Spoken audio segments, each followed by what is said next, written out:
पत्थरों में लिखी कहानियाँ समय से लड़ते हुए आज भी खड़ी है। जी हाँ, स्वागत है आपका मेरे इस नए चैनल में और एक नए इंटरेस्टिंग व्लॉग में, जो कि है पट्टडकल से। एक ऐसी जगह जहां धर्म, कला और वास्तुकला एक साथ सांस लेते हैं। यह स्थल न केवल यूनेस्को की वर्ल्ड हेरिटेज लिस्ट में शामिल है, बल्कि भारतीय इतिहास का एक जीवंत अध्याय भी है।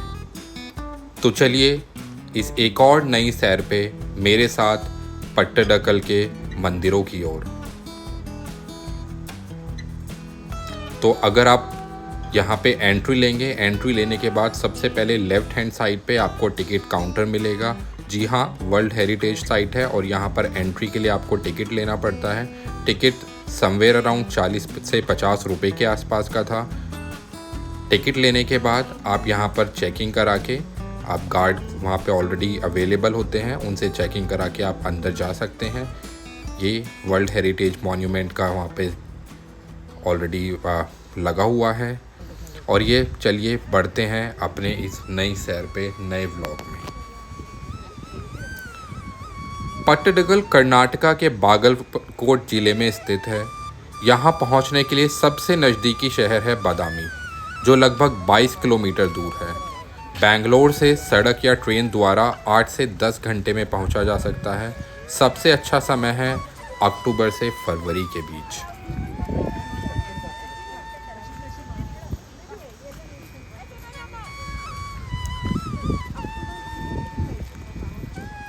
आपकी स्क्रीन के सामने एकदम सुंदर दृश्य, जितने भी मंदिर वहाँ पर हैं सारे एक से एक बढ़कर अपने कला को दिखाते हैं। पट्टडकल में कुल 10 प्रमुख मंदिर हैं, जैसे विरूपाक्ष टेम्पल, मल्लिकार्जुन टेम्पल, पापनाथ मंदिर। बाकी आदि मंदिर हैं जैसे संगमेश्वर, जम्बुलिंग, काशी विश्वनाथ और गंडनाथ मंदिर। आकार में छोटे हैं लेकिन इतने ही बारीक और कलात्मक भी हैं। अगर बात करते हैं विरूपाक्ष मंदिर की, इसे रानी लोकमहादेवी ने बनवाया था अपने पति विक्रमादित्य द्वितीय की विजय के उपलक्ष्य में। यह मंदिर अपने भव्य शिखर, गूढ़ नक्काशी और रामायण भारत की मूर्ति कथाओं के लिए प्रसिद्ध है। उसके बाद मल्लिकार्जुन, जो उसके ठीक बगल में आप देख पा रहे हैं, जो रानी त्रिलोकेश्वरी द्वारा बनवाया गया था। दोनों मंदिरों की रचना लगभग एक जैसी है, परंतु हर दीवार पर एक नई कहानी उकेरी गई है। थोड़ा आगे चलने पर आता है पापनाथ मंदिर, जो एक अद्भुत उदाहरण है नागर और द्रविड़ शैली के संगम का। यहाँ की दीवारों पर विष्णु और शिव दोनों की कथाएं मिलती हैं। जैसा मैंने आपको बताया, बाकी अन्य काफ़ी सारे मंदिर वहाँ पर हैं, जैसे संगमेश्वर, जम्बुलिंग, काशी विश्वनाथ, जो कि आकार में थोड़े छोटे हैं लेकिन उतने ही बारीक और कलात्मक हैं।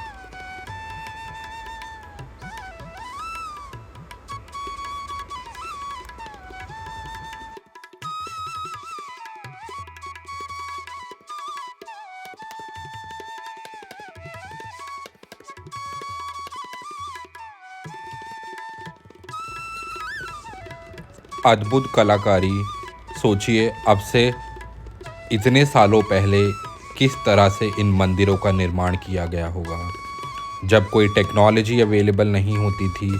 सब कुछ हाथ से किया जाता था, कोई मशीनरी नहीं थी इतनी बड़ी, और उस टाइम पे इतनी नक्काशी करना दीवारों पे, पत्थरों में इतनी चीज़ें उकेरना काबिले तारीफ़ है। हर एक पिलर, हर एक स्तंभ, हर एक दीवार कुछ कहती है, मानो कि सब अपनी कहानी बयां कर रहे हों। इतनी बारीकी से हर एक दीवार पर आकृति उकेरी गई है, जिसे देखकर आप मंत्रमुग्ध हो जाते हैं।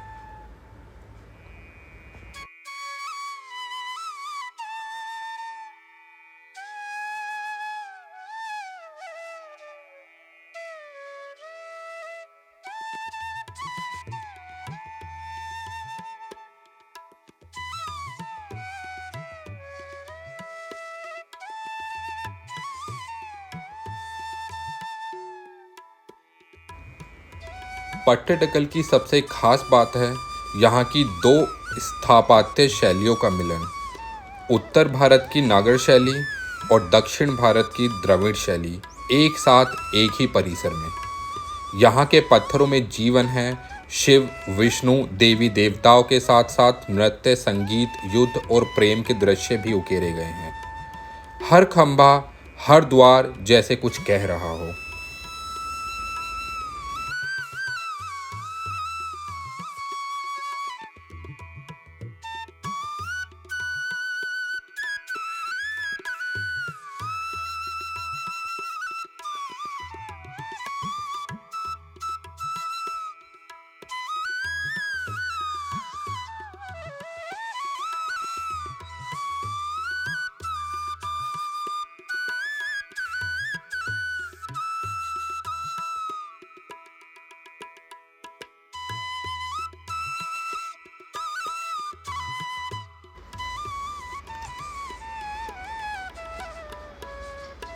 आप साक्षात खुद अपनी आंखों से देख सकते हैं क्या अद्भुत कलाकारी है, कितना अच्छा कला का प्रदर्शन है उस ज़माने में। उसी के साथ साथ गाइस, मैं हमेशा आपसे बोलता हूँ, हमारे भारत का कल्चर इतना रिच है कि हमें पहले अपने भारत के कल्चर को जानना चाहिए। इतनी जगह है घूमने की, वहाँ घूमो, एक्सप्लोर करो और उसके बाद कहीं जाने की ज़रूरत है। और ये फाइनली एक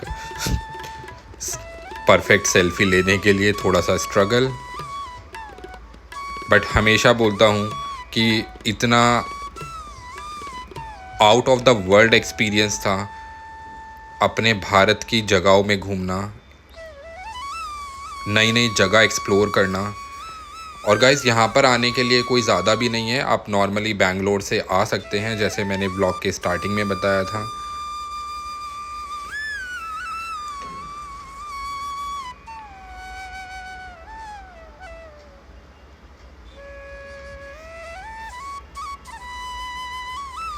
ये फाइनली अब आगे की ओर बढ़ते हुए आपको दिखाते हुए कितने सारे छोटे छोटे मंदिर वहाँ पर हैं।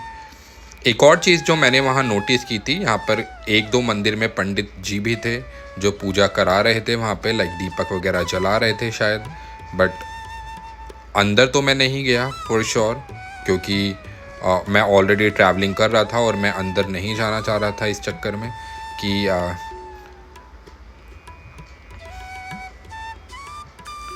ये फाइनली बाहर की तरफ निकलते हुए। बट एक चीज़ होगी यहाँ पे गाइस, मैं फ़ीडबैक देना चाहूँगा कि खाने की यहाँ पे थोड़ा सा आपको स्ट्रगल करना पड़ सकता है, क्योंकि खाने का इतनी सारे स्टॉल्स यहाँ पे कोई ज़्यादा अवेलेबल नहीं है, तो आप अपना कैरी कर सकते हैं खाना। उसी के साथ साथ कोई ज़्यादा टिकट भी नहीं है, लाइक 50-60 रुपये का या 40-50 रुपये का, इसी के अराउंड टिकट वहाँ पे आपको मिल जाता है। एंट्री करके आप आराम से 2 से 3 घंटे बिता के यहाँ पे अच्छे से एक्सप्लोर कर सकते हैं। ये फाइनली अब यहाँ से घूमने के बाद मेन गेट की तरफ चलते हुए और ये आपको फाइनल 360 डिग्री शॉट दिखाते हुए। देखो भाई, हर बार कहता हूँ घूमो, अच्छे से घूमो, सब कुछ घूमो, बट हाँ, सबसे पहले अपनी भारतीय संस्कृति को जानो, अपने भारत को एक्सप्लोर करो, क्योंकि मुझे लगता है जो हमारे भारत में है वो कहीं पर नहीं है। और ये फाइनली वहाँ से एग्जिट करके अब अपने अगले डेस्टिनेशन के लिए चलते हुए। Thank you so much for watching my vlog. Please subscribe to my channel and like.